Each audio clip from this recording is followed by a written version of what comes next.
You're listening to Not So Live from Asteroid G. I'm Mike Finkelstein. With me, as always, is Josh, not yet bought by Disney, Schaefer. Are you for sale? What are you looking for? Throw me an offer. Today, since we discussed last time Stranger Things, I felt like we should actually address the elephant in the room, which is Netflix. Netflix. Womp-womp. Which the specific thing about it is that right now Netflix is the unquestioned leader of streaming internet. I think, 25% of all internet traffic goes to Netflix at this point? Something like that. And, they're producing a bunch of shows, and they're getting rave kudos for the fact that they have so many, movies and TV shows and everything coming out in Netflix. But there's an undercurrent to it. I know I've read articles on Bloomberg and Forbes on this. Not that I'm the kind of person who goes there, but I read entertainment news, and every once in a while Google News suggests these websites for their coverage of it. And it's the fact that Netflix is on the cusp of potentially dying. Mm-hmm. And it's not something that Netflix is going to talk about.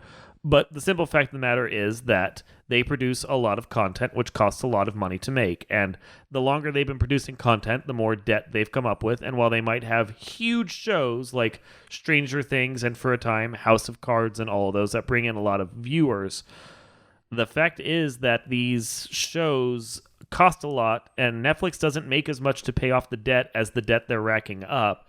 And it's a question of now, with new streaming services launching, like the Universal streaming service and the new Warner Brothers streaming service and Disney Plus coming out and all those, how much life does Netflix really have left? I think a little bit longer than Comcast. But you think Comcast is going to die? I mean, when all these companies are pretty much forcing a la carte viewership with isolated content, like with CBS All Access and Star Trek and Twilight Zone, what's the point of having cable except for to run your internet? And eventually I have a feeling that internet is going to be more of a utility than an entertainment need. So I think, there's already the inner workings with the government regulating the internet much more. So that just makes Comcast a glorified utility. So you think that Comcast is more likely to die before Netflix does? Probably. But you think Netflix is still going to die? Yeah. Okay. Because, it's the thing of, I know you were mentioning this when we chatted about this briefly beforehand, but some of the big shows that Netflix has, and what apparently most people go to Netflix to watch, is Friends. Mm-hmm. And The Office. Mm-hmm. Yeah. And for instance, I know you watch The Office on there from time to time. Oh, religiously. So, and you do it through Netflix? Yep. Because you don't have it on Blu-ray? Nope. Because you got rid of most of your Blu-rays? Yep. Okay.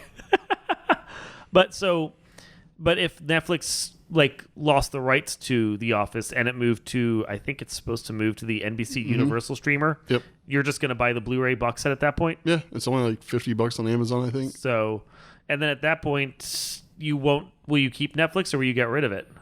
I mean, the only thing I watch on Netflix is Stranger Things. So I was really hoping you were going to say some other show, and I'd be like, and Stranger Things.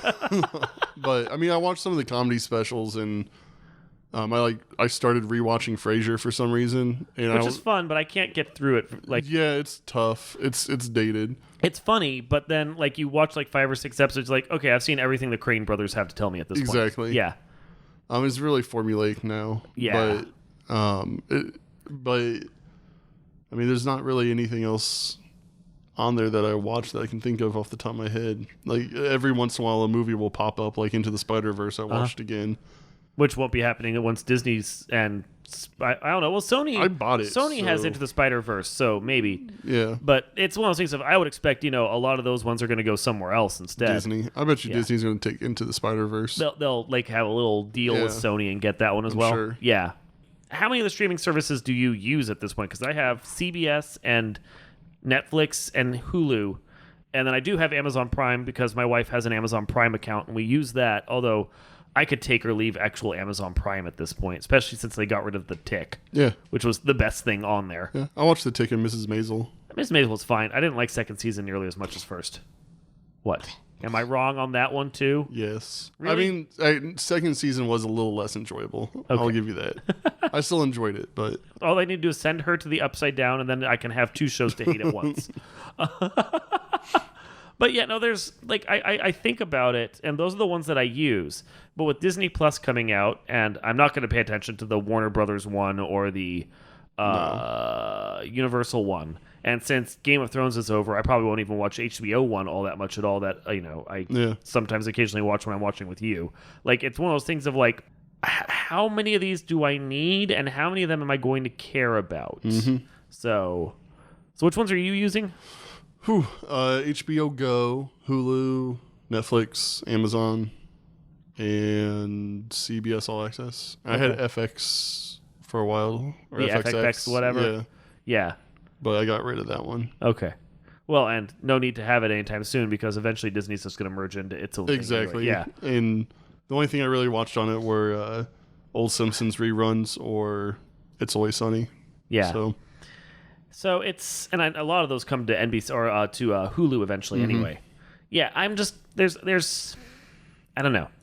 It's hard to decide like what's worth keeping and whether or not I'm even going to bother having Netflix at all. And that's the danger of what they're running into. They're spending billions a year to make all of their original content, a lot of which I honestly it's kind of meh. Don't care about. Like Patriot Act. I like Patriot Act, but I don't know that I necessarily want to pay $16 a month for it because I have the HDR version. Yeah.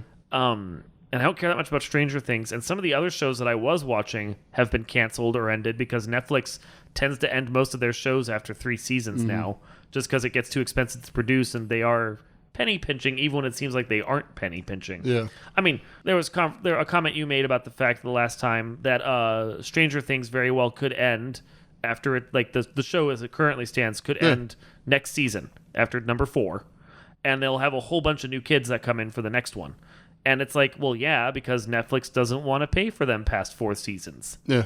So I wonder. I have to wonder, like, if Stranger Things changes and, like, the kids aren't interesting on the next batch, is there any reason why you'd keep Netflix around, or would you just switch to Disney or something else? I can't think of anything on Netflix that I would be upset. Like, if Stranger Things were to end on a high note, Yeah. and that was just it, I'd be okay. But I can't think of anything where, like, I love BoJack Horseman, and that's Netflix only. Yeah. But I don't know if I would Pay $10 a month for it? Yeah. Yeah. And one thing that Netflix has really missed the boat on too is, like, physical media is kind of going on the wayside. Yeah. But there's still a market for it, and they have absolutely... I can't think of a single thing really that Netflix has done aside from House of Cards that has made it onto...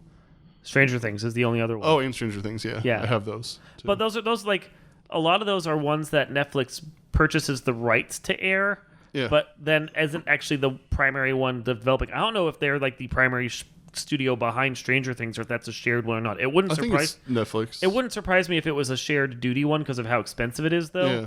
Just because, like, that would explain why it actually came out on DVD. Yeah. Yeah. But, like, BoJack Horseman, though, Yeah. is... 6 seasons or so right now? Yeah, and it's won a few Emmys, I believe. Yeah. And I think there's a season 1 release that released in Australia for some reason. So it's region 2 and you can't watch it. Yeah, exactly. Yeah. So, and it makes no sense. Like, I would buy all of it. Yeah.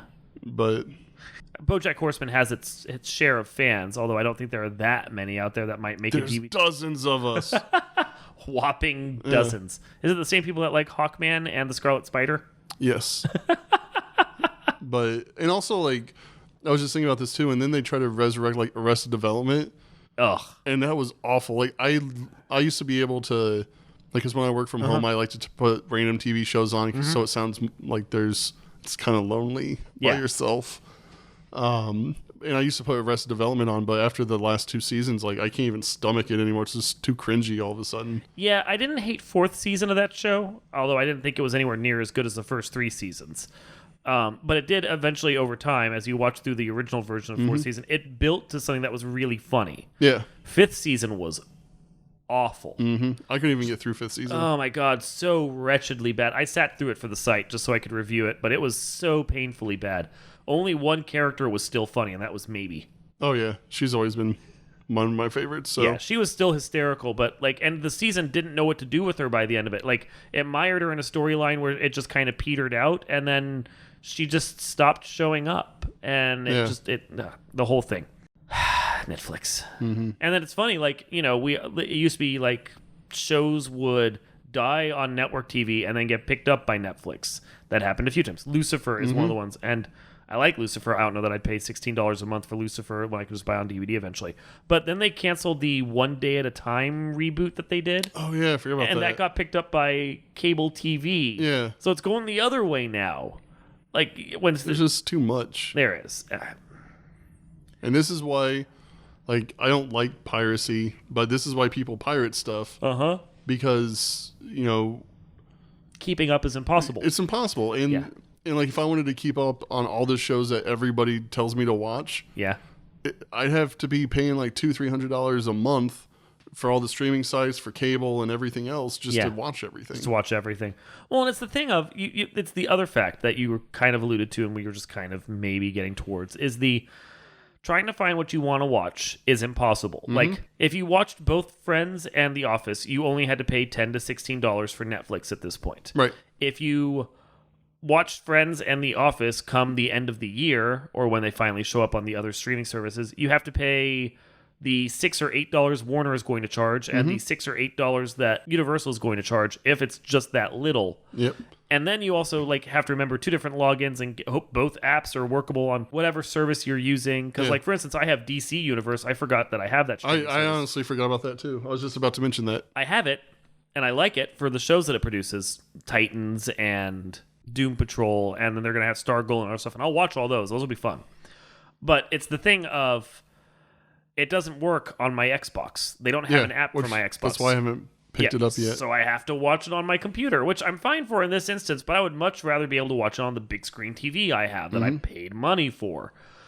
And then if both those apps are working, you have to find both of them, or you can do what you said you were going to do and what I would do. If I really care that much about Friends and The Office or anything else, I'll just go buy it on physical media. I mean, my physical media collection is huge. I'm the outlier from most people at this point. But when people complain online that they can't find a specific thing they want to watch, I'm like, I can right now. How are you watching that? I have it on my shelf. I'm just going to go watch it right now. Yeah. So, yeah. Ugh, capitalism. Streaming was good for a while, and now it's already becoming kind of ass again. Yeah, and it's because I think everything has a good moral philosophy behind it when it first comes out, but then all of a sudden it just that whole the corporate greed interrupt the market, and then and then it's just like, well, now everyone else is going to do what you were doing because it's working for you, and it's just squeezing Netflix out. And they're letting it. They're mismanaging themselves in a way that, you know, reminds me of Blockbuster. It's kind of karma. Had a chance to buy them and then failed to, and now Netflix is kind of getting the squeeze as well. Yeah, I mean, I would be surprised if Netflix wasn't part of the Disney umbrella by the end of my lifetime. I think within 5 years it could honestly happen. I mean, but I could die in 5 years. So maybe not Disney though. I could say more likely. I would think it'd get bought by like NBC Universal or not Warner Brothers either. I can see. Ones? I'm really surprised that like Sony hasn't stepped into that game yet. I could see Sony buying them because they're under a reorganization. From what I can tell, anyway. The thing is that right now Disney owns a comic book company. Warner owns a comic book company. Technically, Netflix owns a comic book company. And they're a streaming service just like Disney and Warner are going to have. I would think if either of those two companies want to try and buy Netflix, they'd run into regulatory issues. I'm sure. Yeah, because you just can't. It's like if Sony owned Image and then tried to buy Netflix, I think it'd be the same problem. Yeah. So, but Sony doesn't have a comic company under its belt right now. I think they could buy Netflix and it wouldn't cause a regulatory issue. Each one would fit into the other one perfectly. Yeah. So, I mean, there's the resolution. I think Sony needs to buy Netflix. They already have a movie production budget. They can start just doing their stuff right there. Then they can keep showing Into the Spider-Verse on Netflix, and you'll be perfectly happy. Yeah. And they fit each other perfectly, and it's synchronicity right there. Okay, Sony, buy Netflix, and then make sure you pay each of us $2 million. I'm okay with less than that. Yeah. Not much less. 1.97. Is this like Price is Right? $1. No, don't shout that. No. Damn it. You idiot. Okay. Yeah, also make sure to spay and neuter your pets. This has been Not So Light from Asteroid G. I'm Mike Finkelstein. I'm Josh, am willing to sell my soul to Sony Schaefer. For less than $2 million. For less than $2 million. And we will see you next time. All right. Bye.